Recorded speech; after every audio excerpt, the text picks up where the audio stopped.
Hello, good afternoon all. Hello. Good afternoon. എല്ലാവരും എന്താ പറയുന്ന പ്രകൃതി നമ്മളെന്നെ ചെറുതായിട്ടൊക്കെ ഒന്ന് പേടിപ്പിച്ചു അല്ലെ? അതിൽ നിന്നൊക്കെ ഒരു ഫ്രീ ആയോ എല്ലാവരും? എന്തായാലും നമ്മളെല്ലാം ഫേസ് ചെയ്തേ പറ്റൂ അല്ലെ? നമുക്ക് ഇനി ക്ലാസ്സിലേക്കൊക്കെ കിടക്കാം. അപ്പോ ഇന്നത്തെ PDF നിങ്ങൾ എടുത്തു വെച്ചിട്ടുണ്ടോ? Health care system in India. പുതിയ ചാപ്റ്റർ. അപ്പൊ ആരെങ്കിലും എടുത്തു വെക്കാത്തതുണ്ടെങ്കിൽ ഒന്ന് നോക്കിയേ. Health care system in India, അതാണ് നമ്മുടെ പുതിയ ചാപ്റ്ററിന്റെ പേര്. അതൊരു ചെറിയ ചാപ്റ്റർ ആണ്, നമുക്കപ്പോ അത് ക്യാച്ച് ചെയ്യാം. അപ്പോ വീഡിയോ ഒന്ന് ഇടയ്ക്കൊന്ന് കട്ടായി പോയി.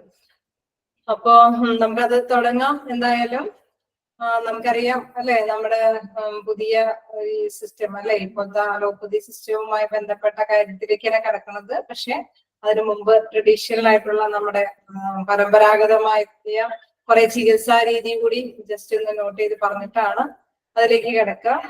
അപ്പൊ നമുക്ക് പഴയ മാതിരി തന്നെ എന്താ നോട്ടൊക്കെ ചെയ്ത് തുടങ്ങാം. ക്ലാസ് തുടങ്ങാലോ? വേറെ ഒന്നും പറയാനില്ലല്ലോ?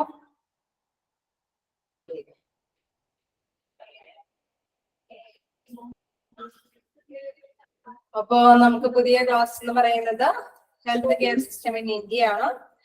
അതിൽ നമുക്ക് നോക്കാം നമ്മളുടെ ചികിത്സാ രീതിയിൽ അല്ലെ, ഇന്ത്യയിൽ എന്ന് പറഞ്ഞു കഴിഞ്ഞാൽ പ്രധാനമായിട്ടും പല വൈദ്യന്മാരൊക്കെ വളരെ പരമ്പരാഗതമായ കുറെ വൈദ്യശാസ്ത്രജ്ഞർ വൈദ്യന്മാരൊക്കെ ഉണ്ടായിരുന്ന ഒരു രാജ്യമാണ്. അപ്പൊ അതുമായി ബന്ധപ്പെട്ട് കുറച്ച് പരമ്പരാഗത ചികിത്സാ രീതികളെല്ലാം അതിൽ തന്നെ പറയുന്നുണ്ട്. അപ്പൊ നോക്കാം എന്താന്ന്. Traditional health care system in India, പരമ്പരാഗതമായിട്ടുള്ള എന്താ ചികിത്സാ രീതി എന്ന് പറയാം. In India, besides the existence of a modern medicine, traditional medical practitioners continue to practice throughout the country. Popular native healthcare tradition consists of Ayurveda, Yoga, Unani, Siddha, Homeopathy and Naturopathy. Ayush. And practically പറയുന്നത് ആയുഷ്. അപ്പൊ എന്താ പറയണേ, ഇതില് പരമ്പരാഗതമായ ചികിത്സാ രീതികളെല്ലാം നമ്മൾ follow ചെയ്തിരുന്നു. കുറെ വൈദ്യന്മാരെല്ലാം നമുക്ക് പരമ്പരാഗതമായിട്ട് ഉണ്ടായിരുന്നു. എന്താ പറയാ, വളരെയധികം പഴയ ഒരു തലങ്ങളിലേക്ക് നോക്കി കുറെ ശാസ്ത്രങ്ങൾ അല്ലെ, തത്വശാസ്ത്രം, കുറെ ഇതുകളിൽ നിന്ന് വൈദ്യന്മാരുടെ കുറെ കാര്യങ്ങളൊക്കെ വളരെ പഴകിയ രീതിയിലാണ് നമ്മൾ ഹിസ്റ്റോറിക്കൽ ആയിട്ടുള്ള എവിഡൻസ് ഒക്കെ ആയിട്ട് നമ്മൾ കളക്ട് ചെയ്ത് കണ്ടിട്ടുണ്ട്. അപ്പോ അതുമായി ബന്ധപ്പെട്ട കുറെ കാര്യങ്ങൾ ചെറുതായിട്ടൊക്കെ ഒന്ന് നിങ്ങൾ അറിഞ്ഞിരിക്കാനായിട്ട് അല്ലെ, ചെറിയ ചെറിയ ചികിത്സ, ആദ്യത്തെ ചികിത്സാ രീതികൾ എന്തൊക്കെയാണെന്ന് അറിയാൻ വേണ്ടിയിട്ടാണ് അത് പറയുന്നത്.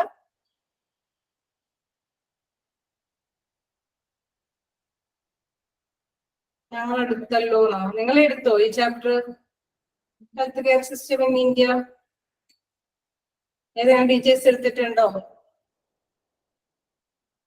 ഇല്ലല്ലോ.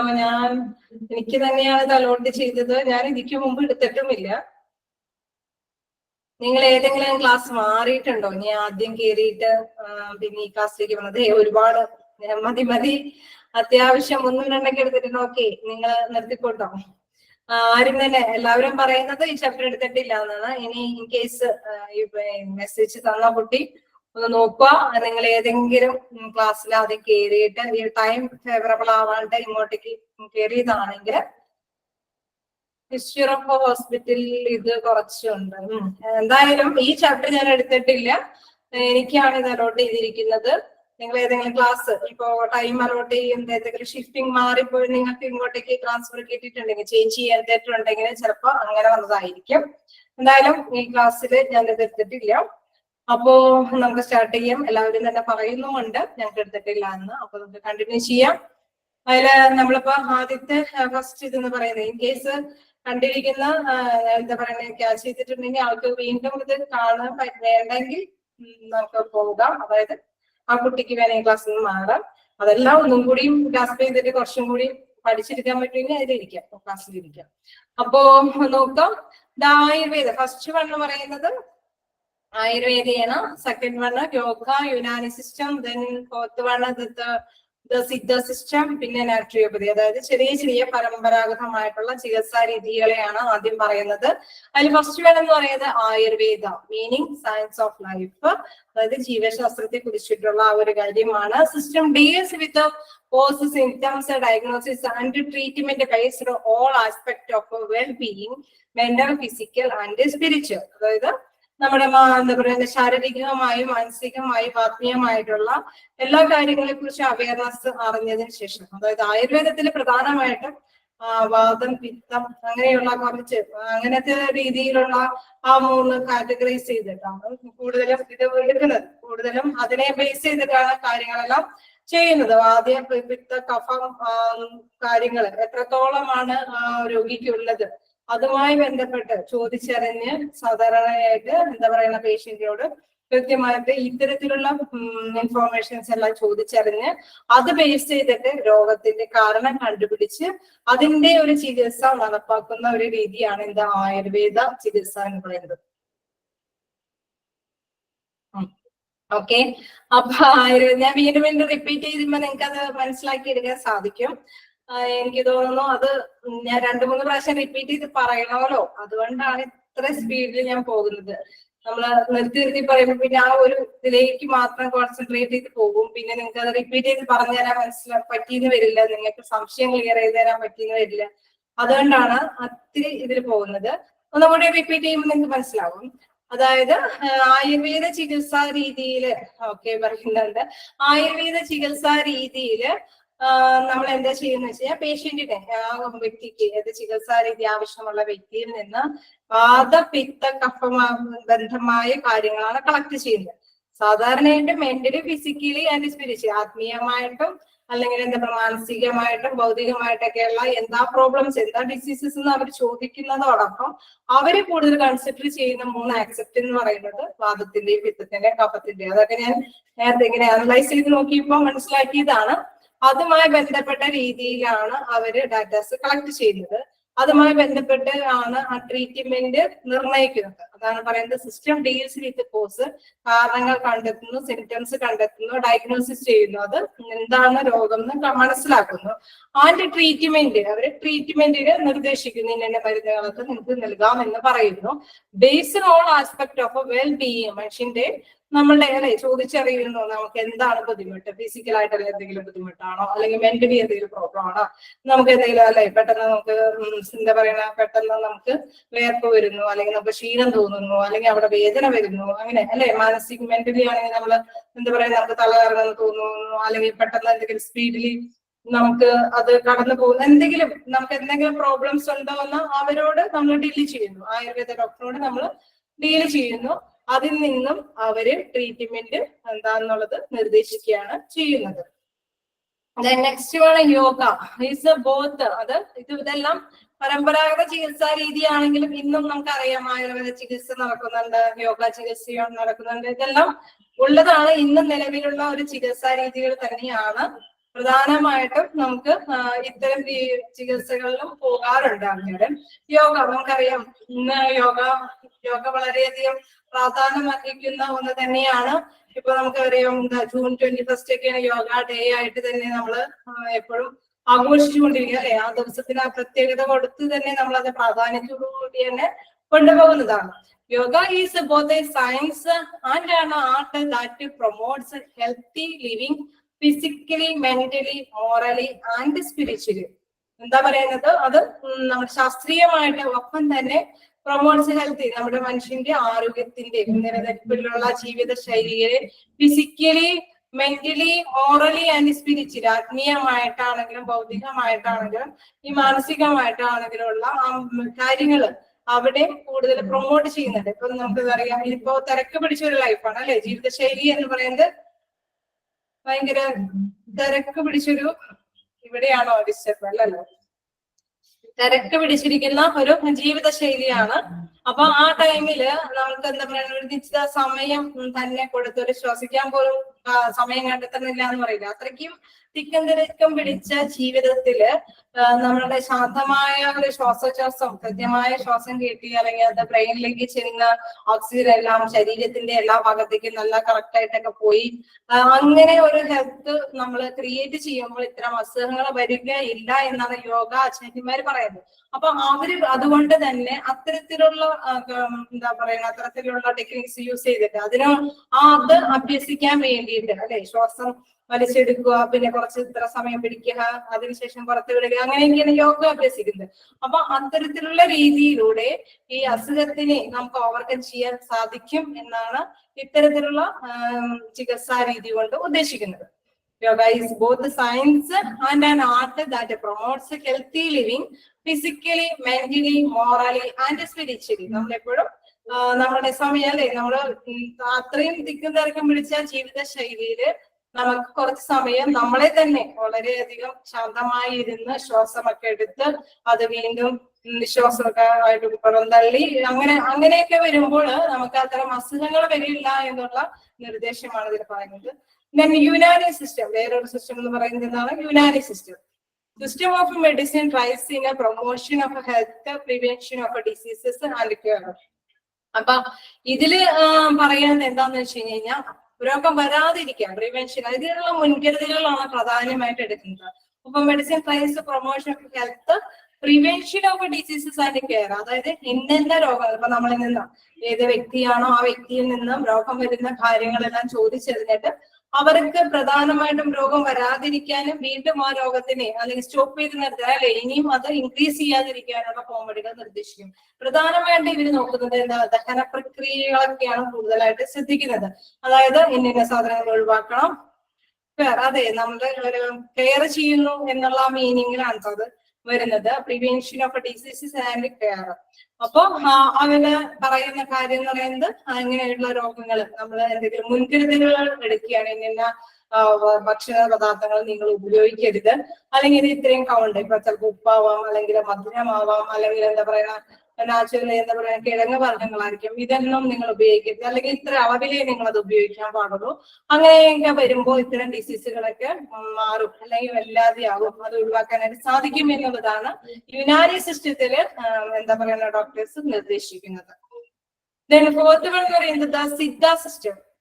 ആ സിസ്റ്റത്തിൽ എന്താന്ന് നോക്കാം. Attempts to define diseases as the condition in which the normal equilibrium of the 5 elements in a human being is that result in a different forms of a discomfort. ഇതിലെന്താ പറയുന്നത്, സിദ്ധ സിസ്റ്റം. ഇതിൽ പ്രധാനമായിട്ടും പറയുന്നത് ഇതൊക്കെ ശരിക്കും പറഞ്ഞു കഴിഞ്ഞാൽ ഇത് നിങ്ങൾ ജസ്റ്റ് അറിയാൻ വേണ്ടിയിട്ടാണ് കേട്ടോ. ഇത് ഈ ടേംസ് ഒക്കെ നമ്മൾ അറിയാം. അതായത് ഇപ്പോ നമ്മുടെ ഹോസ്പിറ്റൽ അഡ്മിനിസ്ട്രേഷനിൽ ഇത് എന്തിനാ കവർ ചെയ്യണമെന്ന് വെച്ച് കഴിഞ്ഞാൽ ചിലപ്പോ ഈ ഏതെങ്കിലും ഇത്തരത്തിലുള്ള മെഡിസിൻ ഒക്കെ കഴിഞ്ഞിട്ടായിരിക്കും ചിലപ്പോ ഈ അലോപ്പതി ചികിത്സയ്ക്ക് വേണ്ടിയിട്ട് വന്നിരിക്കുന്നത്.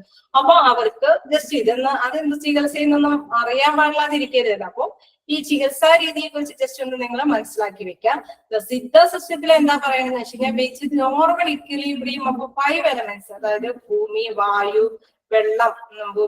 വെള്ളം, ആകാശം, ഇതെല്ലാം കൂടി ആ എലമെന്റ്സുകൾ, അത്തരത്തിലുള്ള ആ 5 എലമെന്റ്സുകൾ ആണ് അതിനെ ഒരു ഇക്വിലിബ്രിയം ചെയ്തു.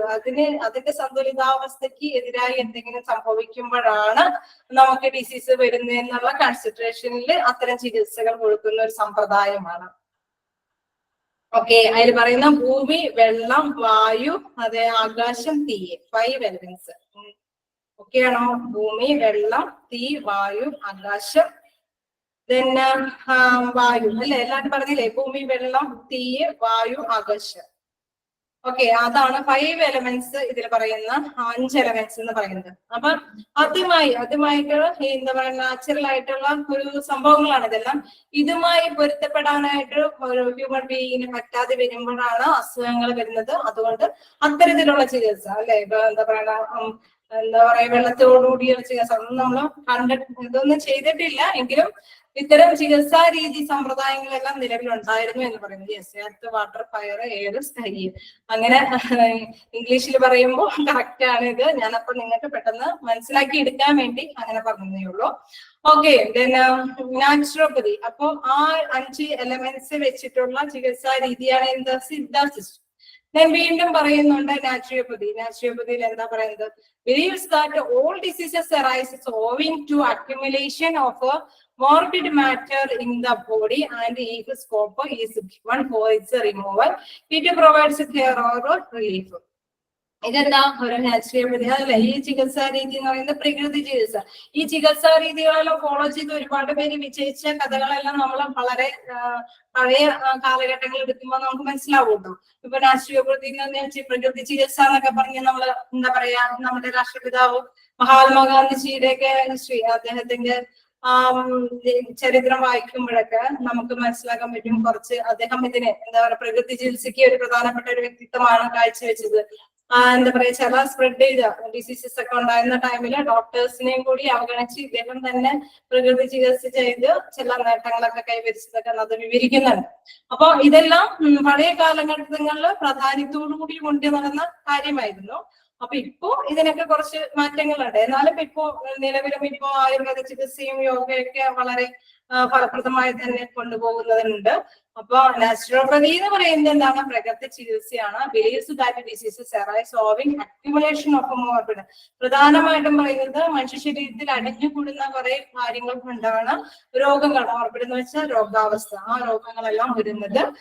And if scope is given for it removal, അതിന്റെ ആ അടിഞ്ഞുകൂടിയിരിക്കുന്ന സാധനങ്ങളെല്ലാം തള്ളിക്കളയുകയാണെങ്കിൽ നമുക്ക് എന്താ പറയുക, ആ രോഗത്തിൽ നിന്ന് മോചനം കേൾക്കാനായിട്ട് സാധിക്കും എന്നുള്ള മൈൻഡിലൂടെയാണ് എന്താ നാച്ചുറോപ്പതി എന്ന ചികിത്സ നടത്തുന്നത്. പ്രകൃതി ചികിത്സയിലേക്ക് നമുക്കറിയാം മണ്ണ് കൊണ്ടുള്ളത്, വെള്ളം കൊണ്ടുള്ള ചികിത്സയാണ് പ്രാധാന്യമായിട്ടും കൊണ്ടുപോകുന്നത്. നാച്ചുറോപ്പതി എന്ന് പറയുന്ന ചികിത്സ.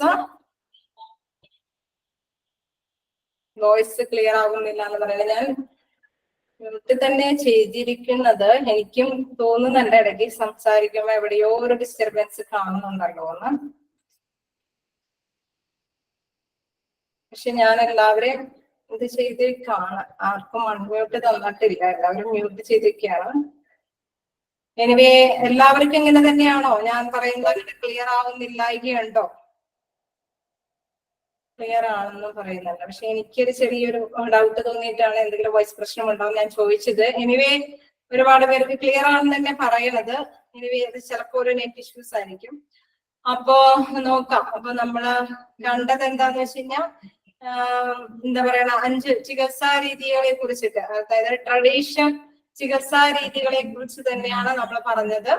അതിൽ ആയുർവേദ ചികിത്സയെ കുറിച്ചും യോഗയെ കുറിച്ചും യുനാനി സിസ്റ്റത്തിനെ കുറിച്ചും സിദ്ധ സിസ്റ്റത്തിനെ കുറിച്ചും നാച്ചുറോപ്പതിയെ കുറിച്ചും നമ്മൾ പറഞ്ഞു. ചെറിയ ചെറിയ പോയിന്റുകളായിട്ടാണ് ഇവിടെ കൊടുത്തിരിക്കുന്നത്. ജസ്റ്റ് നിങ്ങൾ അറിഞ്ഞിരിക്കാൻ വേണ്ടിയിട്ടാണ്, കൂടുതൽ ഡീപ്പായിട്ട് പോകുന്നതെന്നില്ല. പക്ഷെ നിങ്ങൾ മനസ്സിലാക്കി വെക്കുക, ഇങ്ങനെയൊക്കെയുള്ള ചികിത്സാ രീതികളായിരുന്നു പഴയ കാലത്ത് ഉണ്ടായിരുന്നത്. പരമ്പരാഗത ചികിത്സാ രീതിയാണ്. പക്ഷെ ഇന്നും ചിലരും ഫോളോ ചെയ്യുന്ന ചില എന്താ പറയുക ഉൾഗ്രാമങ്ങളിലോ അല്ലെങ്കിൽ ആദിവാസി മേഖലകളിലെല്ലാം ചിലപ്പോൾ ഈ ഇതൊക്കെ നമ്മൾ കേൾക്കാറില്ലേ, ന്യൂസ് ഒക്കെ കേൾക്കാറുണ്ട്. ചില സിദ്ധ വൈദ്യന്മാരൊക്കെ ഇങ്ങനെ നിർദ്ദേശിച്ച് ചിലപ്പോഴൊക്കെ അപകടങ്ങൾ സംഭവിച്ചിട്ടുണ്ടെന്നൊക്കെ കേൾക്കാറുണ്ട്. അപ്പൊ അത് പരമ്പരാഗതമായ ഒരു ചികിത്സാ രീതിയാണ്. ചിലതൊക്കെ ഇന്നും പ്രാബല്യത്തിൽ വരുന്നതാണ്, ചിലതെല്ലാം ഇന്ന് അതിന് പോസിബിൾ ആയിട്ടുള്ള രീതിയിലുള്ള ഇതൊന്നും എടുക്കുന്നില്ല. അപ്പൊ അത്തരം കാര്യങ്ങൾ മനസ്സിലാക്കി വെക്കുക. എന്തെങ്കിലും നിങ്ങൾക്ക് ഡൗട്ടുകൾ ഉണ്ടോ? എന്തായാലും ഇതുവരെയും എടുത്തത് എങ്ങനെ ക്ലിയർ ആയിട്ടുണ്ടോ? ആയുർവേദ എന്താണെന്നും എന്താണ് യോഗ എന്താണെന്നും യുനാനി സിസ്റ്റം എന്താന്നൊക്കെ ജസ്റ്റ് മനസ്സിലാക്കി പോയിട്ടുണ്ട് അല്ലെ? അന്ന് അടുത്തതിലേക്ക് പോകട്ടെ. ഓക്കെ ആണോ?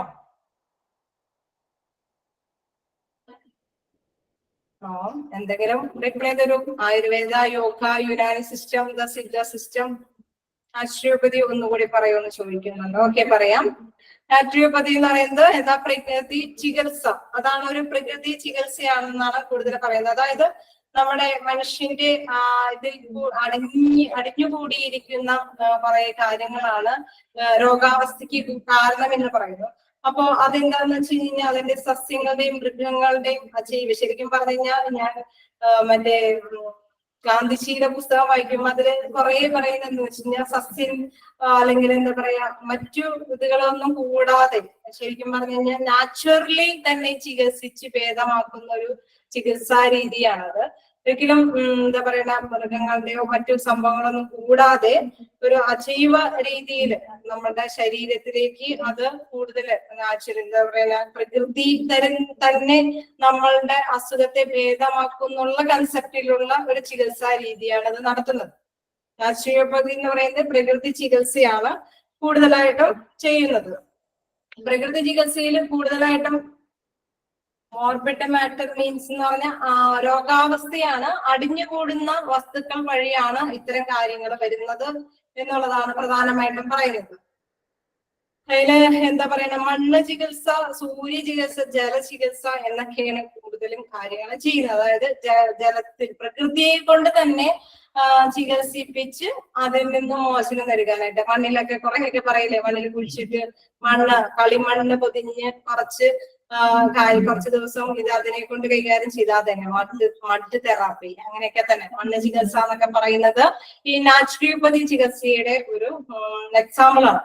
അതില് പ്രധാനമായിട്ടും ജലചികിത്സ, മണ്ണ് ചികിത്സ, സൂര്യന്റെ എന്താ പറയാ ഇത്ര ടൈമില് ഇന്ന സമയമൊക്കെ ഉണ്ടല്ലോ, സൂര്യന്റെ സൂര്യന്റെ ആ ഒരു ഇതൊക്കെ സമയത്തൊക്കെയാണ് ആ ചികിത്സാ സമ്പ്രദായം സൂര്യ ചികിത്സയൊക്കെ നടത്തുന്നത്. അങ്ങനെയൊക്കെ ചികിത്സിച്ചു കഴിയുമ്പോൾ എന്തൊക്കെ രോഗം നമുക്ക് വരുന്നിരിക്കുന്ന രോഗം ഭേദമാകാൻ സാധിക്കും എന്നുള്ള ആ രീതിയിലാണ് ആ വൈദ്യന്മാര് ആ ചികിത്സാ സമ്പ്രദായം നടത്തുന്നത്. ഓക്കെയാണോ? നാച്ചുറോപ്പതി മനസ്സിലായോ?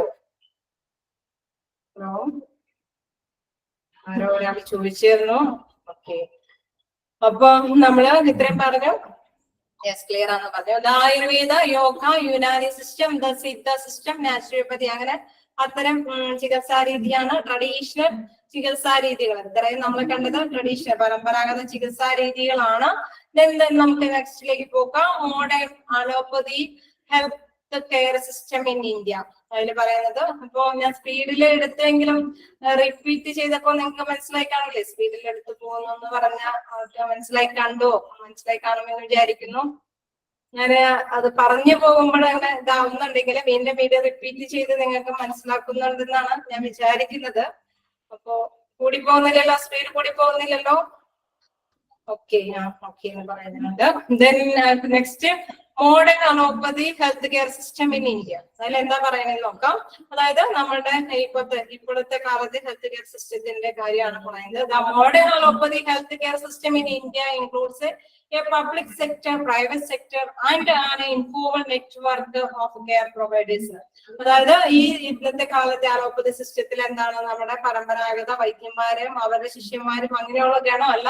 ശരിക്കും പറഞ്ഞു കഴിഞ്ഞാൽ നമ്മുടെ ഇഷ്ടം പോലെ MBBS കഴിഞ്ഞ ഒരുപാട് പേഴ്സൺസ് ഉണ്ട്. അത് പബ്ലിക് ആയിട്ട് ഗവൺമെന്റ് ജോബ് മാത്രമായിട്ട് ഇരിക്കുന്നവരുണ്ട്, പ്രൈവറ്റ് ഡോക്ടേഴ്സ് ഉണ്ട്, ആൻഡ് ഇൻഫോർമൽ നെറ്റ്വർക്ക് ഒരു ശൃംഖല തന്നെയുണ്ട്. എന്താ പറയുക, നമുക്ക് ഹെൽത്ത് കെയറിന് വേണ്ടിയിട്ട് ഒരു വലിയൊരു ബിഗ് ശൃംഖല പോലെ എങ്ങനെ പ്രൊവൈഡ് ചെയ്യാൻ പറ്റുന്ന ഒരു ഗണം ഉണ്ട് എന്നുള്ളതാണ് ഇന്നത്തെ കാലത്ത് നമ്മുടെ ഹെൽത്ത് കെയർ സിസ്റ്റത്തിലുള്ളത്.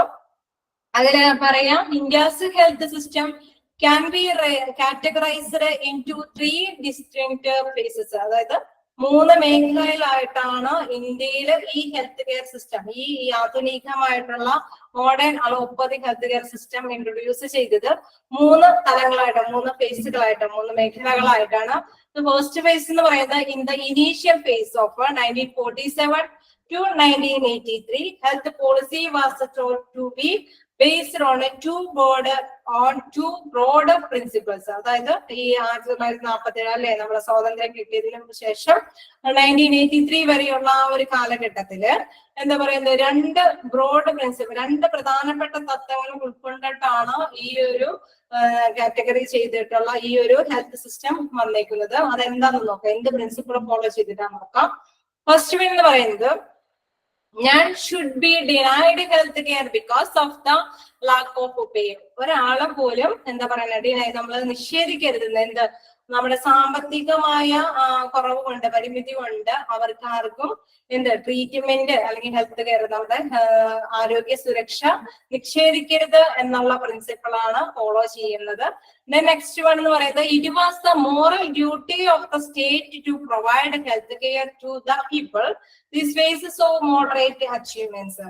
അതിൽ പറയുകയാണ്, ഇതെന്ന് പറയുന്നത് ഒരു കാലത്തെ ഭരണത്തിൽ ഇരിക്കുന്ന അതായത് നമ്മുടെ സ്വാതന്ത്ര്യം കിട്ടിയപ്പോ തുടങ്ങി നമ്മൾ ഭരണം തുടങ്ങി അല്ലെ. ഇപ്പൊ കുറച്ച് 1950 ആ കാലഘട്ടം ഭരണഘടനയ്ക്ക് വന്ന് നമ്മൾ ഭരണങ്ങളൊക്കെ തുടങ്ങി. അപ്പോ എന്താണ്, ആ ഭരണത്തിന്റെ അധികാരത്തിലിരിക്കുന്നവരുടെ കൂടി ഒരു ഡ്യൂട്ടിയാണ് ഇവർക്കാർക്കും അല്ലെ, നമുക്ക് എന്താ പറയാ, സാമ്പത്തികമായിട്ട് പിന്നോക്കാവസ്ഥയിലുള്ള വ്യക്തികളാണെങ്കിൽ കൂടിയും അവർക്ക് ആരോഗ്യ സുരക്ഷയ്ക്ക് നിഷേധിക്കാൻ പാടില്ല എന്നുള്ളത് ഫോളോ ചെയ്യുന്നുണ്ടെന്ന് ഉറപ്പുവരുത്താനുള്ളത്. ഇറ്റ് വാസ് മോറൽ ഡ്യൂട്ടി, അത് അവരുടെ ധാർമ്മിക ഉത്തരവാദിത്തമാക്കി മാറ്റി സ്റ്റേറ്റിന്റെ providing health care to the people. This phase was a moderate achievement. അതുകൊണ്ട് തന്നെ അവിടെ നല്ലൊരു അച്ചീവ്മെന്റ്സ്, നേട്ടം കൈവരിക്കാനായിട്ട് സാധിച്ചു എന്നുള്ളതാണ്. ഇപ്പൊ ഫസ്റ്റ് ഫേസ് എന്ന് പറയുന്നത് 1947 to 1983 ആണ്. ആ ടൈമിൽ 2 പ്രിൻസിപ്പിൾസ് ആണ് പ്രധാനമായിട്ടും അതായത് കണക്കിലെടുത്തുകൊണ്ട് ഇത് സിസ്റ്റം ഇൻട്രൊഡ്യൂസ് ചെയ്യുന്നത്. അതിൽ പറയുന്നത് എല്ലാവർക്കും, സാധാരണക്കാരായ അല്ലെങ്കിൽ പേ ചെയ്യാൻ പറ്റാത്ത, ഇയർ ഓർത്ത് വെക്കണം എന്നില്ല, നിങ്ങൾ ഇങ്ങനെ ആലോചിച്ച് വെച്ചാൽ മതി. ഇങ്ങനെ ഒരു 3 ഫേസുകൾ, എന്നാലും ജസ്റ്റ് ഒന്ന് മനസ്സിലാക്കി എത്ര ഫേസുകളൊക്കെ ഉണ്ടെന്നൊന്ന് മനസ്സിലാക്കി വെച്ചേര്. ഇപ്പൊ കാണുന്ന ഹെൽത്ത് സിസ്റ്റത്തിലേക്ക് വരാനായിട്ട് എങ്ങനെയൊക്കെയാണ് വന്നത് എന്നൊക്കെ മനസ്സിലാക്കണമല്ലോ. അപ്പോ അതിന് ഫസ്റ്റില് പറയുന്നതാണ്, അതായത് ആ പെട്ടെന്ന് ഭരണമൊക്കെ കിട്ടിക്കഴിഞ്ഞാൽ, അതായത് നമുക്ക് സ്വാതന്ത്ര്യമൊക്കെ കിട്ടി കഴിഞ്ഞപ്പോ ആദ്യം തന്നെ ഹെൽത്ത് കെയറിന് പ്രൊട്ടക്ഷൻ കൊടുത്തു, അതിന് പ്രാധാന്യം കൊടുത്തു. അങ്ങനെ പ്രാധാന്യം കൊടുത്തുകൊണ്ടുള്ള ഒരു ഫേസ് ആയിരുന്നു 1947 to 1983 എന്ന് പറയുന്നത്. In the second phase of 1983 to 2000, second phase എന്ന് പറയുന്നത് 1983 to 2000 ആണ്. A national health policy was proclaimed for the first time 1983, which pronounced clearly the need to encourage private initiative in healthcare service delivery. The policy also intensified the access to publicly funded primary health care, facilitating expansion of health facilities in rural areas through National Health Programs NHPS. അപ്പൊ അതായത് ഇങ്ങോട്ടേക്ക്, അതായത് second ഫേസിലേക്ക് വന്നപ്പോഴേക്കും അതെന്തായി നമുക്കറിയാം. ആദ്യം രാഷ്ട്രീയ, നമുക്ക് എന്താ പറയുക, സ്വാതന്ത്ര്യം കിട്ടിയപ്പോ നമുക്ക് ഒന്നിച്ച് നിന്ന് ഭയങ്കര എനർജറ്റിക് അല്ലേ, നമ്മുടെ എല്ലാവരുടെയും ഹെൽത്ത് പ്രൊട്ടക്ഷൻ കിട്ടും എന്നൊക്കെ ഉള്ള ഒത്തൊരുമയോടുള്ളത്. പിന്നെ ഇപ്പൊ എന്തായി, അത് പിന്നീട് വീണ്ടും അതെന്തായി, അത് പ്രൈവറ്റൈസേഷനും കൂടി, പബ്ലിക്കും ഫണ്ടോട് കൂടിയിട്ട് പ്രൈമറി ഹെൽത്ത് കെയർ ഒക്കെ നമ്മൾ അഡോപ്റ്റ് ചെയ്തു. ഒപ്പം തന്നെ പ്രൈവറ്റ് പാർട്ടീസിനും കൂടി ഒരു അവസരങ്ങളൊക്കെ കൊടുത്തു തുടങ്ങി. National health policy was proclaimed for the first time 1983, which pronounced clearly the need to encourage private initiative. കുറച്ച് മറ്റ് എന്താ പറയുക, സ്വകാര്യ മേഖലയും കൂടി ഇൻവൈറ്റ് ചെയ്ത് പങ്കാളിത്തം കൊടുക്കാന്നൊക്കെയുള്ള കാര്യം മനസ്സിലായി. The policy also intensified the access of a publicly funded primary health care. അതായത് പബ്ലിക്കിന്റെ ഫണ്ട് അല്ലെ, നമ്മൾ ഹെൽത്ത് കെയറിന് വേണ്ടിയിട്ട് കുറച്ച് ഫണ്ടൊക്കെ നീക്കി വെക്കുന്നുണ്ട് എങ്കിലും പ്രൈവറ്റ് ഉൾപ്പെടുത്തി തുടങ്ങി. Facilitating expansion of a health facility in rural areas. Rural അല്ലെ, ഗ്രാമപ്രദേശങ്ങളിലൊക്കെ ആണെങ്കിൽ എന്താ, നാഷണൽ ഹെൽത്ത് പ്രോഗ്രാംസ് ഒക്കെ ഇൻട്രൊഡ്യൂസ് ചെയ്തു തുടങ്ങി. അതായത് നമ്മൾ ഇന്ത്യ വികസിക്കുന്നതിന്റെ ഒരു ഭാഗം കൂടിയാണ് അത്. അപ്പൊ അതായത് നമ്മളുടെ എല്ലാവരും ഉറപ്പുവരുത്തുന്നുള്ള ഒറ്റ ലേബിൾ മാത്രമല്ല, പിന്നെ അത് വികസിക്കുന്നതോടൊപ്പം തന്നെ കുറച്ച് അതിന് വേണ്ടി ഫണ്ട് ക്രിയേറ്റ് ചെയ്തു. പിന്നെ എന്താണ്, റൂറൽ ഏരിയാസിലൊക്കെ നാഷണൽ ഹെൽത്ത് പ്രോഗ്രാംസ് ഒക്കെ അറേഞ്ച് ചെയ്തു തുടങ്ങി. അങ്ങനെ ഒരു സിസ്റ്റത്തിലേക്ക് സെക്കൻഡ് ഫേസ് എത്തി 1983 to 2000. 1983 to 2000 ആയപ്പോഴേക്കും നാഷണൽ ഹെൽത്ത് പ്രോഗ്രാംസ് ഒക്കെ ഇൻട്രൊഡ്യൂസ് ചെയ്തു. ചിലപ്പോൾ ഇതിന്റെയൊക്കെ ഫുൾ ഫോം ഒക്കെ നമ്മൾ നോട്ട് ചെയ്ത് വെക്കാം. NHPS എന്ന് വെച്ച് കഴിഞ്ഞാൽ എന്തുട്ടാണ് ഉള്ളത് മനസ്സിലാക്കി വെക്കാം.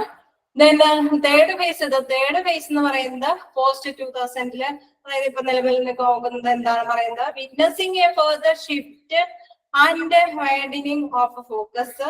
The current phase addresses main issues such as public-private partnership, liberalization of insurance sector, and the government as a financial. നമ്മൾ നോക്കാം ഈ കാലഘട്ടത്തിൽ എന്താ പ്രത്യേകത, നമുക്ക് ഗവൺമെന്റിനേക്കാളും വലിയ വലിയ പ്രൈവറ്റ് പാർട്ടീസ് ഒക്കെ എന്താ ശരിക്കും പറഞ്ഞു കഴിഞ്ഞാൽ ഹെൽത്ത് ഇതിലേക്കൊക്കെ ഇറങ്ങി തുടങ്ങി അല്ലെ. അവിടെ കുറെ ലിബറലൈസേഷൻ ഒക്കെ ഒരുപാട് ഫ്രീ ആയിട്ട് ഇൻഷുറൻസ് സെക്ടേഴ്സുകളൊക്കെ ഇൻട്രൊഡ്യൂസ് ചെയ്ത് കടന്നു വന്നു. നമ്മുടെ എന്താ പറയുക ഹോസ്പിറ്റലില് മിക്കവാറും ഇൻഷുറൻസ് മേഖലകൾക്കൊക്കെ പ്രാധാന്യം കൊടുക്കാനായിട്ടൊക്കെ തുടങ്ങി. പ്രൈവറ്റും പബ്ലിക്കും കൂടി മിക്സ് ചെയ്ത്, അതായത് പാർട്ണർഷിപ്പോട് കൂടിയിട്ട് ഹെൽത്ത് കെയർ സിസ്റ്റത്തിലൊക്കെ കൈകാര്യം ചെയ്യാനൊക്കെ തുടങ്ങി. ഹോസ്പിറ്റലൊക്കെ ആണെങ്കിൽ നമുക്കറിയാം രണ്ടിന്റെയും നിശ്ചിത ശതമാനം പബ്ലിക്കും അല്ലെങ്കിൽ പ്രൈവറ്റും കൂടിക്കലർന്നിട്ടൊക്കെയാണ് ചില ഹോസ്പിറ്റലൊക്കെ ഇൻട്രൊഡ്യൂസ് ചെയ്തിട്ടുണ്ട്.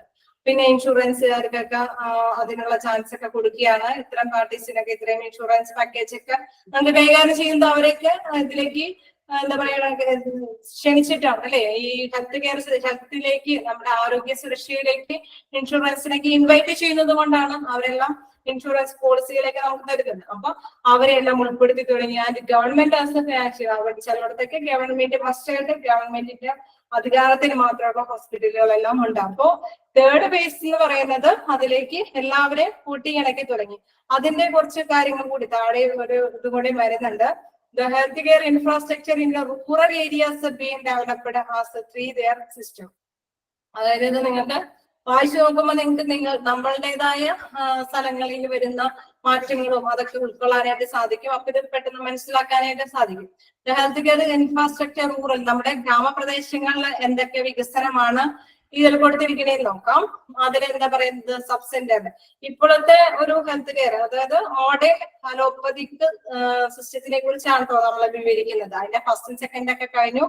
തേർഡ് ഫേസില് നമ്മൾ ഇവിടെ വരെ എത്തി. The health care infrastructure in rural areas been developed as 3-tier system. അതായത് 3 വിഭാഗങ്ങളായിട്ടാണ് ഇത് ഡെവലപ്പ് ചെയ്തിരിക്കുന്നത്. ഗ്രാമപ്രദേശങ്ങൾ നോക്കാം. Sub centres, primary health centres and 3 community health centres. ഇതൊന്നും നിങ്ങൾ ശ്രദ്ധിച്ചൊന്ന് നോക്കി വെക്കണം, കാരണം നിങ്ങൾക്ക് അറിയാവുന്ന കാര്യങ്ങളൊക്കെ തന്നെയാണ്. അതായത് sub centres in rural areas health sub centres make up the institutional base of primary care. Typically performs basic medical services, immunization and referrals. Sub centers are usually temporary structure employing 1-2 care workers in most locations. Each sub-center is supposed to provide indispensable for community health workers under supervision of the sub-center. നമുക്ക് നോക്കാം. Line missing ആയി അതിന്റെ meaning കിട്ടിയില്ല. 4,000-5,000 individuals, the sub-centers are complemented by community health workers under supervision of the sub-center. Line missing ആയി. Anyway നമ്മൾ repeat ചെയ്ത് പറയും. Sub centres ആണ് ഫസ്റ്റ് ഒരു എന്താ പറയുന്നത്, അതായത് 3-tier സിസ്റ്റത്തിലെ ഒരു ഗ്രാമപ്രദേശങ്ങളിലെ ഹെൽത്ത് കെയർ സിസ്റ്റത്തിന്റെ 3 വിഭാഗങ്ങളിലായിട്ടാണ് തിരിച്ചിരിക്കുന്നത്. അതായത് സബ് സെന്റർ, അതിന് മുകളിൽ പ്രൈമറി ഹെൽത്ത് സെന്റർ, അതിന് മുകളിൽ കമ്മ്യൂണിറ്റി ഹെൽത്ത് സെന്റർ. അപ്പൊ ആദ്യം വരുന്നത് സബ് സെന്റർ ആണ്. ഈ സബ് സെന്റർ എന്ന് വെച്ച് കഴിഞ്ഞാൽ എന്താന്ന് നോക്കാം. In rural area, health sub-centers make up the institutional base of primary care. പ്രധാനമായിട്ട് പ്രൈമറി ആയിട്ട് അല്ലെ, എന്താ നമുക്കറിയാം നമ്മുടെയൊക്കെ ഗ്രാമങ്ങളിൽ ഓരോ പഞ്ചായത്ത് തലത്തിലൊക്കെ എടുത്തു കഴിഞ്ഞാൽ ഓരോ സബ് സെന്റേഴ്സ് ഒക്കെ നമുക്ക് കാണാം. അതായത് typically perform basic medical service. അവര് മെഡിക്കൽ സർവീസ് ആണ് പ്രൊവൈഡ് ചെയ്യുന്നത്. പ്രധാനമായിട്ട് immunisation and reference sub centres are usually temporary sector. നമുക്ക് ചെറിയൊരു എക്സാമ്പിൾ പറയുകയാണെങ്കിൽ നിങ്ങൾക്ക് പെട്ടെന്ന് മനസ്സിലാവും. ഇപ്പൊ കൊച്ചുകുട്ടികൾക്കൊക്കെ എന്താ പറയുക വൈറ്റമിൻ എ അല്ലെങ്കിൽ ഇമ്മ്യൂണൈസേഷന്റെ മെഡിസിൻ എന്താ പറയുക കുത്തിവെപ്പൊക്കെ കൊടുക്കാനൊക്കെ ആയിട്ട് നമ്മൾ എപ്പോഴും പോകാറ് ശരിക്കും നമ്മളുടെ നിയറസ്റ്റ് ആയിട്ടുള്ള പ്ലേസിലായിരിക്കും അല്ലെ. അവിടെ ചെന്ന് കഴിയുമ്പോൾ അവിടെ അംഗൻവാടികളില് എല്ലാ അംഗൻവാടികളിലും അത് ഉണ്ടാവില്ല. അതായത് ഇമ്മ്യൂണൈസേഷന്റെ അതൊക്കെ കുത്തിവെപ്പൊക്കെ എടുക്കുന്നത് എവിടെയാ? സബ് സെന്ററിൽ മാത്രം. അതായത് ചിലപ്പോ മന്ത്ലി ഒരു മാസത്തില് ഏതെങ്കിലും ഒരു വീക്കില് ഒരു ഡേയ്സില് ഡോക്ടേഴ്സ് വിസിറ്റ് ചെയ്യും. അപ്പോ അപ്പോഴാണ് നമ്മള് എന്താ പറയണ ഇത്തരം കുത്തിവെപ്പ്. അതെ പ്രൈമറി ഹെൽത്ത് സെന്ററുകൾ ഉണ്ട്, ഒപ്പം തന്നെ കമ്മ്യൂണിറ്റി ഹെൽത്ത് സെന്ററുകളും ഉണ്ട്. നമുക്ക് നോക്കാം ഇതില് എന്താ പറയുന്നത് വെച്ച് കഴിഞ്ഞാൽ അവിടെ എന്ന് വെച്ച് കഴിഞ്ഞാൽ ഇങ്ങനെ ഓരോ ആഴ്ചയിൽ ഇപ്പൊ ചെറിയ ചെറിയ ഗ്രാമങ്ങളൊക്കെ ആണെങ്കിലാണ് ഓരോ ഗ്രാമത്തിന്റെയും പ്രത്യേകത അനുസരിച്ചായിരിക്കും. സബ് സെന്ററിൽ പ്രധാനമായിട്ടും ഇത്തരം ഇമ്മ്യൂണൈസേഷന്റെ കാര്യങ്ങളും ഒപ്പം തന്നെ ചെറിയ ചെറിയ ബേസിക് ആയിട്ടുള്ള മെഡിസിൻസ് ഒക്കെയാണ് കൊടുക്കുക. അവിടെ തന്നെ 1-2 കെയർ വർക്കേഴ്സ്, 1-2 വ്യക്തികളെ വർക്കേഴ്സ് ആയിട്ട് ഉണ്ടാവുള്ളൂ. Each sub centre is supposed to provide indispensable for 5,000 individuals. അതായത് 5000-ഓളം വരുന്ന വ്യക്തികളെ അവർ കൈകാര്യം ചെയ്യുന്നുണ്ട്. 5000-ഓളം അവരുടെ അണ്ടറിൽ, അതായത് ആ സബ് സെന്ററിന്റെ കീഴിൽ ഒരു 5000-ഓളം ഇൻഡിവിജ്വൽസിനെയാണ് അവര് കൈകാര്യം ചെയ്യുന്നത്. The sub-centers are complemented by community health workers under supervision of the sub-centers.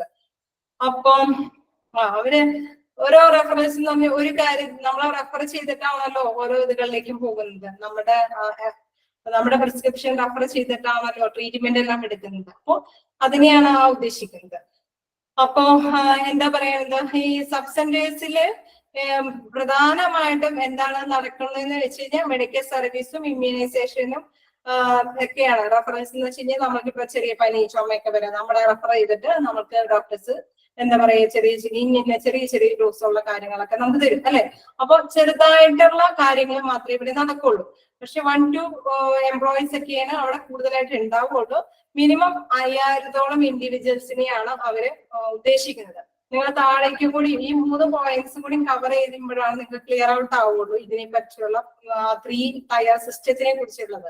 അപ്പൊ നിങ്ങൾക്ക് താഴേക്ക് നോക്കാം, എന്നിട്ട് നിങ്ങൾക്ക് ഡൗട്ട് ക്ലിയർ ചെയ്യാട്ടോ. നെക്സ്റ്റ് എന്ന് പറയുന്നത് പ്രൈമറി ഹെൽത്ത് സെന്റർ. അതായത് പ്രൈമറി ഹെൽത്ത് സെന്ററിൽ PHC, അതിന്റെ ഫുൾ ഫോം എന്ന് പറയുന്നത് PHCയുടെ ഫുൾ ഫോം ആണ് primary health centre. Are usually small, about 5 beds. അവിടെയൊക്കെ ഒരു 5 ബെഡുകളോളം, അതായത് 5 പേഷ്യൻസിനൊക്കെ കിടത്തി ചികിത്സിക്കാനൊക്കെ ആയിട്ട് സാധിക്കും. 2 ക്വാളിഫൈഡ് ഡോക്ടേഴ്സ്, അവിടെ 2 ഡോക്ടേഴ്സ് ഉണ്ടാവും. ആൻഡ് 14 പാരാമെഡിസിൻസ് ആൻഡ് സപ്പോർട്ട്സ് സ്റ്റാഫ് ഒക്കെ ഉണ്ടാവും. അതായത് 14 എന്തെങ്കിലും വാർഡന്മാരോ അല്ലെങ്കിൽ അറ്റൻഡന്റ്മാരോ അല്ലെങ്കിൽ പിന്നെ നഴ്സുമാരോ അങ്ങനെ എല്ലാവരും കൂടി കൂട്ടി ഒരു 14 സ്റ്റാഫുകൾ ഉണ്ടാവും.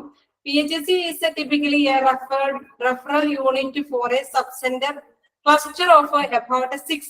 അതായത് മോളിൽ പറഞ്ഞിരിക്കുന്ന സബ് സെന്ററിന്റെ 5 സബ് സെന്ററുകൾ കൂടിയിട്ടാണ്, അതായത് ഈ പ്രൈമറി ഹെൽത്ത് സെന്ററിന്റെ കീഴിൽ 5 സബ് സെന്ററുകൾ ഉണ്ടായിരിക്കും.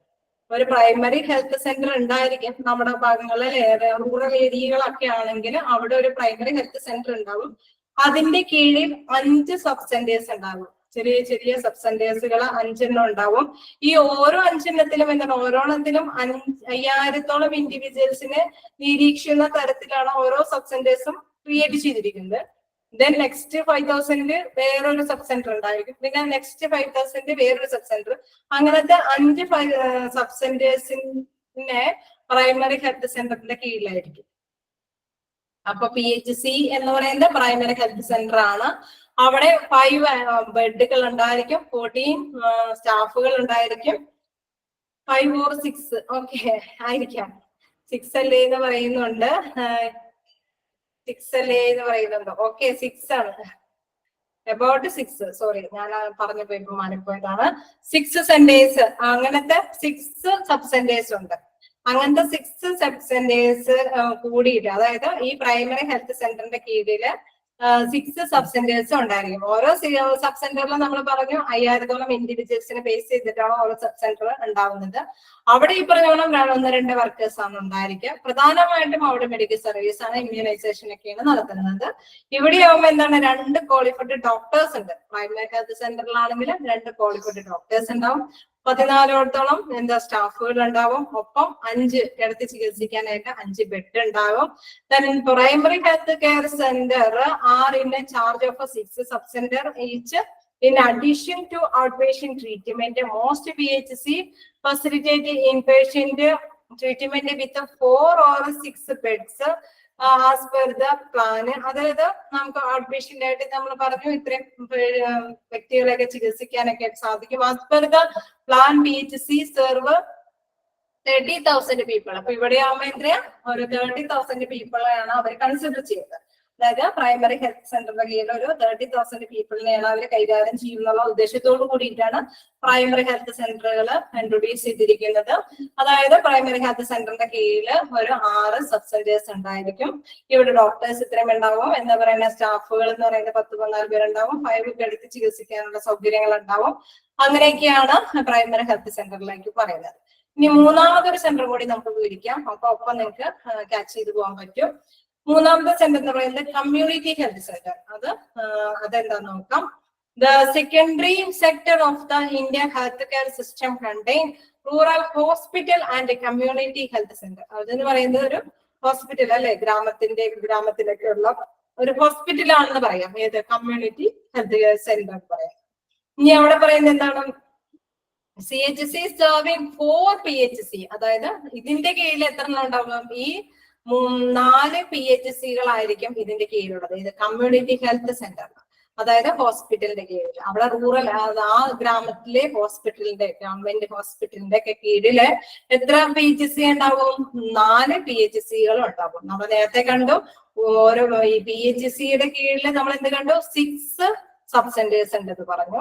അതുമാത്രം തന്നെ ഈ കമ്മ്യൂണിറ്റി ഹെൽത്ത് സെന്ററിന്റെ കീഴിൽ എന്താ പറയുക 4 PHCs-ഉം കാണാം. CHC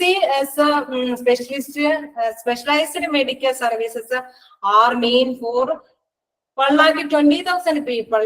Community health center are supposed to have at least 30 beds, an operation theater, a laboratory, X-ray facility, as well as a team of 4 medical specialist. അപ്പൊ അതായത് അതൊരു ഹോസ്പിറ്റലാണ് അല്ലെ, ഇപ്പൊ നമുക്ക് മനസ്സിലാവും അതൊരു ഹോസ്പിറ്റലാണ്. അവിടെ ഓപ്പറേഷൻ തിയേറ്റർ ഉണ്ട്, പിന്നെ എന്താണ് ലബോറട്ടറി ഉണ്ട്, എക്സ്റേ ഉണ്ട്, അങ്ങനെയൊക്കെയുള്ള ഫെസിലിറ്റീസ്, അങ്ങനെയൊക്കെയുള്ള സൗകര്യങ്ങളോട് കൂടിയിട്ടുള്ള ഓരോ ഹോസ്പിറ്റലാണ്. അവിടെ അവര് കൺസിഡർ ചെയ്യുന്നതാണ് 1,20,000 പീപ്പിൾസിനെയാണ് അവര് കൺസിഡർ ചെയ്യുന്നത്. അവിടെ അറ്റ്ലീസ്റ്റ് 30, ഒരു മിനിമം ഒരു 30 ബെഡെങ്കിലും ഉണ്ടായിരിക്കും, അറ്റ്ലീസ്റ്റ് 30 ബെഡ്സ് എങ്കിലും പ്രൊവൈഡ് ചെയ്തിരിക്കും.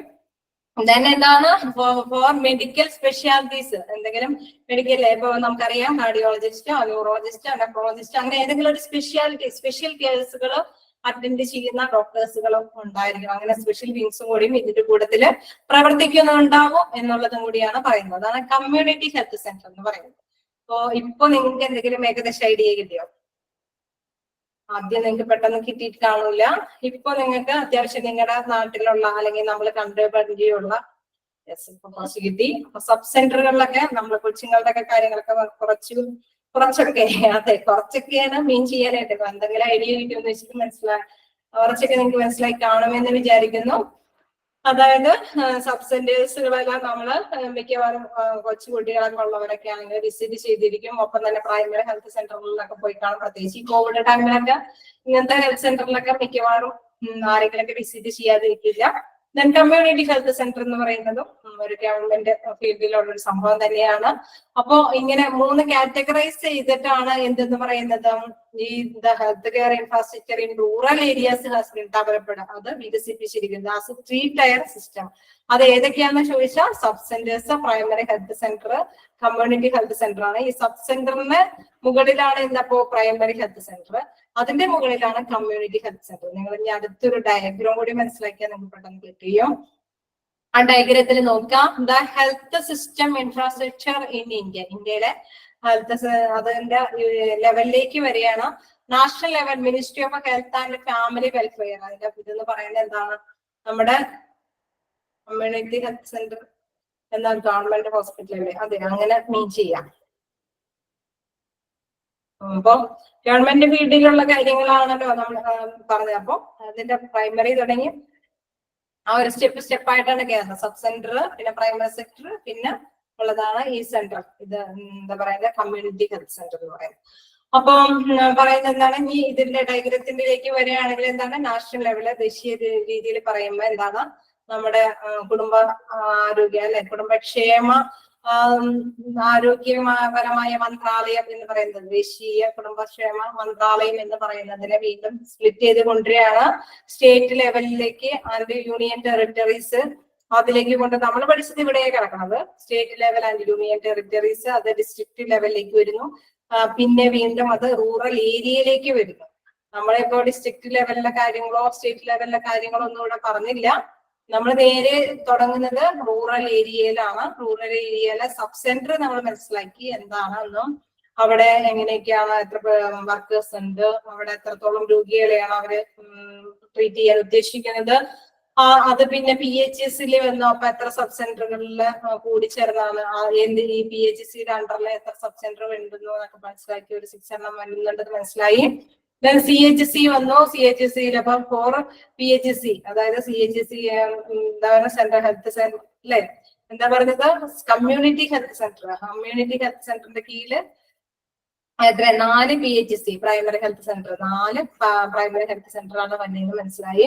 ഇതെല്ലാം എവിടെയാണ്? റൂറൽ ഏരിയയിലാണ് കേട്ടോ ഇത്ര സ്പ്ലിറ്റ് ചെയ്ത് വെച്ചിരിക്കുന്നത്. പിന്നെ വീണ്ടും അർബൺ ഏരിയയിൽ സാധാരണ രീതിയിൽ നമുക്കറിയാം നഗരപ്രദേശങ്ങളിലെല്ലാം ഹോസ്പിറ്റൽ ഫെസിലിറ്റീസ് ധാരാളമുണ്ട്. കാരണം അവിടെയൊക്കെ ട്രാൻസ്പോർട്ടേഷൻ സൗകര്യങ്ങളൊക്കെ കൂടുതലാണ്. അപ്പൊ അവിടങ്ങളിൽ സ്പെഷ്യാലിറ്റി, സൂപ്പർ സ്പെഷ്യാലിറ്റി ഹോസ്പിറ്റലൊക്കെ ഉണ്ട്. അവർക്ക് ശരിക്കും ജനങ്ങൾക്ക് അവിടങ്ങളിലേക്ക് പെട്ടെന്ന് എത്താനും പെട്ടെന്ന് കാര്യങ്ങളൊക്കെ നടത്തി പോകാനായിട്ട് റൂറൽ ഏരിയയിലുള്ള വ്യക്തികൾക്ക് സാധ്യമായിരിക്കില്ല. അപ്പൊ അവരെ കൺസിഡർ ചെയ്തിട്ടാണ് ഈ വികസന പ്രക്രിയ നടത്തിയിരിക്കുന്നത്. അതാണ് നമ്മൾ ഈ സെക്ഷനിൽ പഠിച്ചത്. അപ്പോ ഇനി എന്തെങ്കിലും നിങ്ങളൊന്ന് ചോദിക്കോ, എന്തെങ്കിലുമൊക്കെ മനസ്സിലാവാൻ വേണ്ടിയിട്ട് എന്തെങ്കിലും ഡൗട്ടുകൾ ഉണ്ടോ? ഞാനെങ്ങനെയാ മറ്റേ ഇത് അൺമ്യൂട്ട് ചെയ്യണോ? എന്തെങ്കിലും ഒന്നും കൂടി നിങ്ങൾക്ക് മനസ്സിലായി എന്ന് വിചാരിക്കുന്നത്. അതായത് ട്രഡീഷണൽ എന്ന് പറയുമ്പോൾ നമ്മൾ കണ്ടു, അതിലൊരു 4-5 എന്താ പറയുക ചികിത്സാ രീതികളാണെന്ന് നമ്മൾ മനസ്സിലാക്കി. ഇന്ന് ആയുർവേദയാണ്, യോഗയാണ്, യുനാനി സിസ്റ്റമാണ്, സിദ്ധ സിസ്റ്റമാണ്, നാച്ചുറോപ്പതിയാണ്. അതിന്റെ എന്താണ് മീനിങ് എന്നുള്ള കാര്യം മനസ്സിലാക്കി വെച്ചു. നെക്സ്റ്റ് എന്ന് പറയുന്നത് modern allopathic health care system in India ആണ്. അതെന്ന് പറയുന്നത് ഈ കാലഘട്ടത്തിലെ ഹെൽത്ത് കെയർ സിസ്റ്റമാണ്. അതിങ്ങനെ സ്റ്റാർട്ടിങ് എന്ന് പറയുന്നത് ഒരു 3 ഫേസ്, 3 മേഖലകളിലായിട്ടാണ് അത് വിവരിച്ചത്. അതിലെ ഫസ്റ്റ് സ്റ്റേജില് എന്താ പറയുക, നമ്മുടെ സ്വാതന്ത്ര്യം കിട്ടിയ ആ ടൈമിലൊക്കെ പ്രധാനമായിട്ടും ആരോഗ്യത്തിന് പ്രാധാന്യം കൊടുത്ത് അതൊരു ജനങ്ങള് മസ്റ്റായിട്ട് ചെയ്യേണ്ട, അവരുടെ ആർക്കും നിഷേധിക്കരുതെന്നൊക്കെ ലെവലിലൊക്കെയാണ് കൊടുത്തത്. അത്യാവശ്യം അച്ചീവ്മെന്റ്സ് ഒക്കെ അന്ന് നേടിയെടുക്കാൻ സാധിച്ചു. സെക്കൻഡറി ഇത് രണ്ടാമത്തെ സെക്കൻഡ് ഫേസ് എന്നൊക്കെ പറയുമ്പോൾ അതിൽ നമ്മൾ എന്താണ് നാഷണൽ ഹെൽത്ത് പ്രോഗ്രാംസ് ഒക്കെ ഡെവലപ്പ് ചെയ്ത് തുടങ്ങി. ദെൻ തേർഡ് ഫേസിലായപ്പോഴാണ് എന്താ ലിബറലൈസേഷൻ ചെയ്തു. എല്ലാവർക്കും ഇതിലേക്ക് എന്താ പറയുക നമ്മുടെ ഹെൽത്ത് കെയർ സിസ്റ്റത്തിലേക്ക് ഫ്രീ ആയിട്ട് എന്താ പറയുക പങ്കാളിത്തം വഹിക്കാനായിട്ടുള്ള സൗകര്യങ്ങൾ കൊടുത്ത് പബ്ലിക്കും പ്രൈവറ്റും കൂടി കാര്യങ്ങളൊക്കെ ചെയ്യാൻ തുടങ്ങി. പിന്നെ കൂടുതൽ ഇൻഷുറൻസ് പാക്കേജുകളൊക്കെ കൊണ്ടുവരാൻ തുടങ്ങി. അങ്ങനെ വന്ന് റൂറൽ മേഖലകളിലേക്ക് ഇത് കൂടുതൽ വികസിപ്പിക്കാനൊക്കെ ആയിട്ട് തുടങ്ങി അല്ലെ. നമ്മുടെ പരമ്പരാഗത വൈദ്യം അനുസരിച്ച് നമുക്ക് എല്ലാവർക്കും ചികിത്സയൊന്നും കിട്ടാത്ത ഒരുപാട് വ്യക്തികൾക്കൊക്കെ ജീവൻ നഷ്ടപ്പെട്ടിട്ടുണ്ട്. പിന്നെ കുറച്ചും കൂടി കാലഘട്ടം വന്നു കഴിഞ്ഞപ്പോഴേക്കും ഇത്രയും ഡെവലപ്പ് വന്നതിന് ശേഷമാണ് നമുക്ക് എല്ലാവർക്കും എന്താ പറയുക രോഗങ്ങൾക്കൊക്കെ ആശ്വാസം അല്ലെ, എല്ലാവർക്കും ചികിത്സാ രീതി ഉറപ്പുവരുത്താനായിട്ട് ഗവൺമെന്റ് ഈ മേഖല പിന്തുടരുന്നത്. അവിടെ 3 ടയർ സിസ്റ്റമാണ് റൂറൽ മേഖലയിൽ അഡോപ്റ്റ് ചെയ്തിരിക്കുന്നത്. സബ് സെന്റേഴ്സും പ്രൈമറി ഹെൽത്ത് സെന്റേഴ്സും കമ്മ്യൂണിറ്റി ഹെൽത്ത് സെന്റേഴ്സ് ഒക്കെ ആയിട്ടാണ് അത് തിരിച്ചിരിക്കുന്നത്. അതിന്റെ ഡയഗ്രാം നമ്മൾ കണ്ടു. ഇനി എന്തെങ്കിലും ഉണ്ടെങ്കിൽ നിങ്ങൾ ഡൗട്ടുകൾ ചോദിക്കൂ.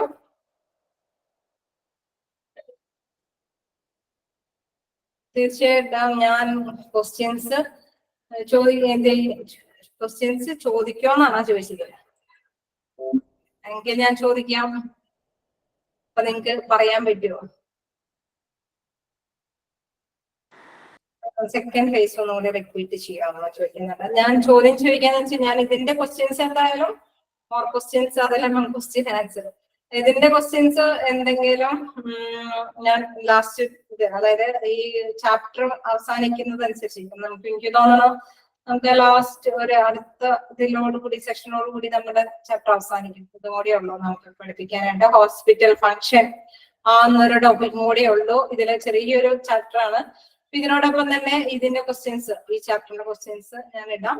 മോക്ക് ടെസ്റ്റ് ഉണ്ടല്ലോ, അതും കൂടി നിങ്ങൾക്ക് ക്യാച്ച് ചെയ്യാൻ സാധിക്കും. അപ്പോ ഇപ്പൊ എന്താ പറയുക സെക്കൻഡ് ഫേസ് എന്നോട് ചോദിച്ചു, ഒന്നുകൂടി റിപ്പീറ്റ് ചെയ്യുവാണ് ഞാൻ നോക്കാം. In the second phase 1983 to diagram ഒന്ന് പറയാം. ഓക്കെ നോക്കാം. In the second phase 1983 to 2000 national health policy was proclaimed for the first time 1983.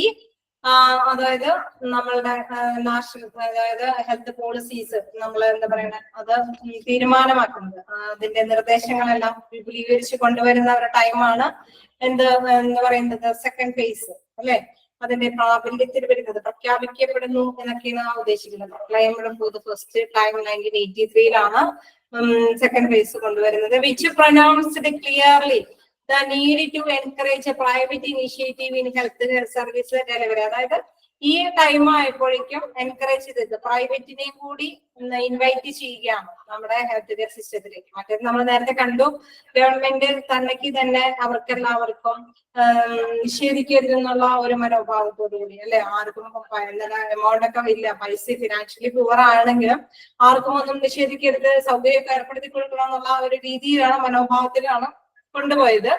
ആ ടൈമിലൊക്കെ നമുക്കറിയാം എത്രത്തോളം പേർക്ക് ഈ ആനുകൂല്യം കിട്ടിയെന്നൊന്നും നമുക്കറിയില്ല.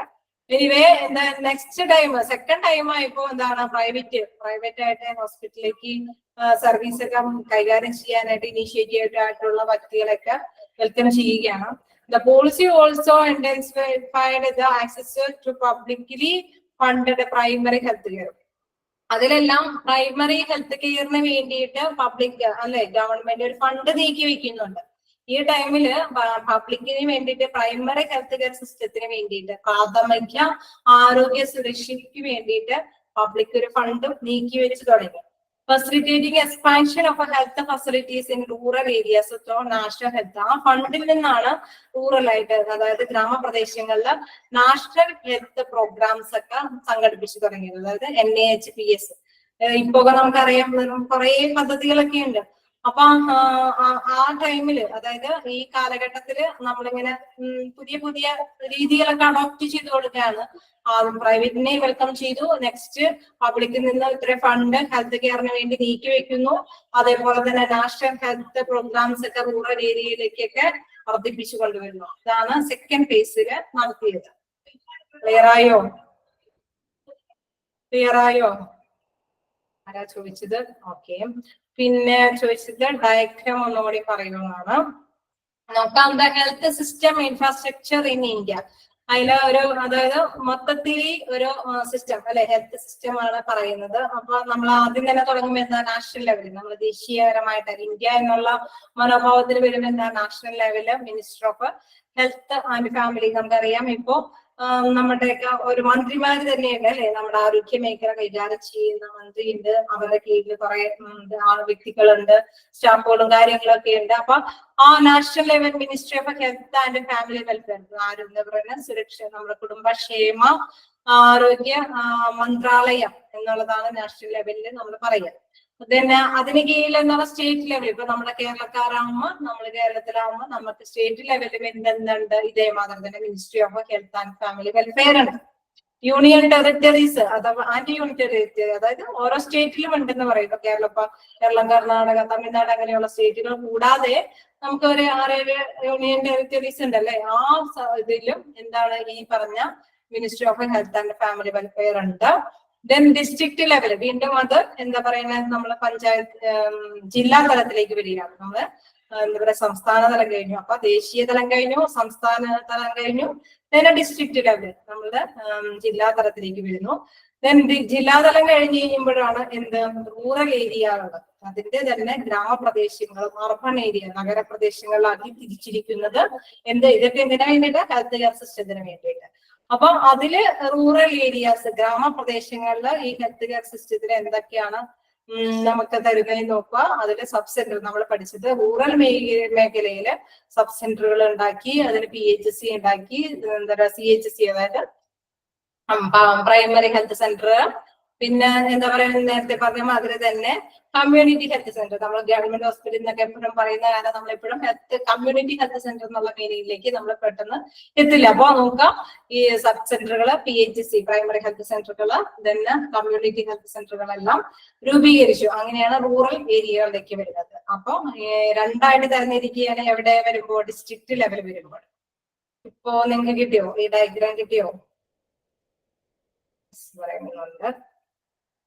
ഇനി എന്തെങ്കിലും ഡൗട്ടുകള് നമുക്ക് അവരെ ചോദിച്ചിട്ട് നമുക്ക് അടുത്ത ക്വസ്റ്റ്യൻ എടുക്കുമ്പോൾ തീർച്ചയായിട്ടും ഒപ്പം ക്വസ്റ്റ്യൻസും എഴുതാം. അടുത്ത ഒരു ക്ലാസ്സോട് കൂടിയിട്ട് നമ്മുടെ ഈ ലെസൺ അവസാനിക്കും. എനിവേ നിങ്ങൾക്ക് എങ്ങനെ മനസ്സിലായി? ഓക്കെ, എന്തെങ്കിലും ഡൗട്ടുകൾ ഉണ്ടെങ്കിൽ ചോദിക്കൂ. യുനാനി പറയാൻ പറയുന്നുണ്ട്.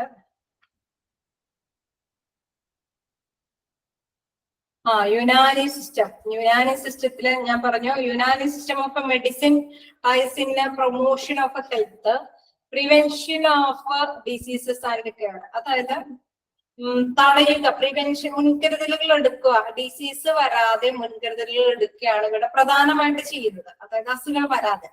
അപ്പൊ ആ മുൻകരുതലുകൾ എടുക്കണമെങ്കിൽ നമുക്ക് എന്താണ് അസുഖം എന്ന് വെച്ച് കഴിഞ്ഞാൽ അവർ ആ ഡോക്ടേഴ്സൊക്കെ, വൈദ്യന്മാരായിട്ട് എന്താ പറയാ, നമ്മൾ ഡിസ്കസ് ചെയ്യുമ്പോൾ അവർ നിർദ്ദേശിക്കുന്നത് എന്തൊക്കെ കഴിച്ചു, എന്താ ഘനേന്ദ്രിയ പ്രക്രിയക്കാണ് അവർ കൂടുതൽ കൊടുത്ത പ്രാധാന്യം. അപ്പൊ അത് അങ്ങനെ വരുമ്പോൾ ദഹന പ്രക്രിയ നടക്കുന്ന രീതിയിൽ, പ്രത്യേകിച്ച് പ്രോബ്ലംസ് ഒന്നും ഇല്ലാത്ത ഭക്ഷണ രീതികളാണെങ്കിൽ ചില സാധനങ്ങൾ കഴിക്കാം, ചില സാധനങ്ങൾ കഴിക്കരുത്, ചിലത് വർജിക്കണം, തീരെ ഉപേക്ഷിക്കണം. അങ്ങനെയൊക്കെ ഒരു പ്രത്യേക നിർദ്ദേശങ്ങൾ കൊടുക്കും, കൺട്രോളിങ് കൊടുക്കും. ചിലപ്പോൾ ഉപ്പായിരിക്കാം, അല്ലെങ്കിൽ മധുരമായിരിക്കാം, പുളിയായിരിക്കാം, അല്ലെങ്കിൽ എന്തെങ്കിലും കിഴങ്ങ് വർഗ്ഗങ്ങളായിരിക്കും, അല്ലെങ്കിൽ എന്തെങ്കിലും പയറുവർഗ്ഗം, എന്താണോ നമ്മുടെ അസുഖം എന്ന് പറയുന്നതിനനുസരിച്ച് അവര് പറയുന്നത് എന്താന്ന് വെച്ച് കഴിഞ്ഞാൽ നാം കൺട്രോൾ ചെയ്യുക, അത് ഒഴിവാക്കുക, ദഹന പ്രക്രിയ സുഗമമാക്കുക. ആ രീതിയിലൂടെ ഈ അസുഖങ്ങളെല്ലാം സോൾവ് ചെയ്യാൻ പറ്റുമെന്നാണ് യുനാനി സിസ്റ്റത്തിൽ പറയുന്നത്. ഒക്കെയാണോ? മെഡിസിൻ പ്രൊവൈഡ് ചെയ്യുന്നില്ല എന്ന് പറയുന്നില്ല, അതിനനുസരിച്ചുള്ള മെഡിസിൻസ് പ്രദാനം ചെയ്യുന്നുണ്ട്. ഓഫ് മെഡിസിൻ ട്രൈസ്, അതുകൊണ്ടാണ് ആ മെഡിസിൻ ട്രൈസ്, ആ മെഡിസിനും കൊടുക്കുന്നുണ്ട്, പക്ഷെ പ്രിവെൻഷനും എടുക്കുന്നുണ്ട്, മുൻകരുതലുകളും എടുക്കുന്നുണ്ട്. Of medicine tries in promotion of health, നമ്മുടെ ആരോഗ്യം വർദ്ധിപ്പിക്കാൻ, ആരോഗ്യം വർദ്ധിപ്പിക്കാനുള്ള മെഡിസിൻസ് അവർ കൊടുക്കുന്നുണ്ട്. ഒപ്പം prevention of diseases and care, അത് മുൻകരുതലുകൾ എടുക്കാൻ വേണ്ടിയിട്ടുള്ള നിർദ്ദേശം, നമ്മുടെ സുരക്ഷയ്ക്ക് വേണ്ടിയിട്ട് മുൻകരുതലുകൾ എടുക്കാൻ വേണ്ടിയിട്ടുള്ള നിർദ്ദേശങ്ങളും അവർ പറയുന്നുണ്ട്. Medicines tries, medicines Unani medicines കൊടുക്കുന്നുണ്ട്. Unani of medicines tries in promotion of health, നമ്മുടെ ആരോഗ്യം വർദ്ധിപ്പിക്കാൻ വേണ്ടിയിട്ട് മെഡിസിൻസ് കൊടുക്കുന്നുണ്ട്, ഒപ്പം prevention of diseases and care. ഓക്കെയാണോ?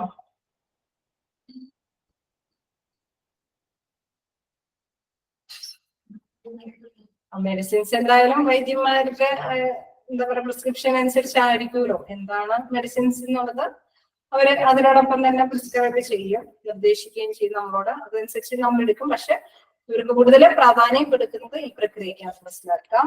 ഇനി എന്തെങ്കിലും ഡൗട്ടുകളുണ്ടോ? ഇല്ല എങ്കിൽ നമുക്ക് അവസാനിപ്പിക്കാം. Okay, bye. Okay, thank you.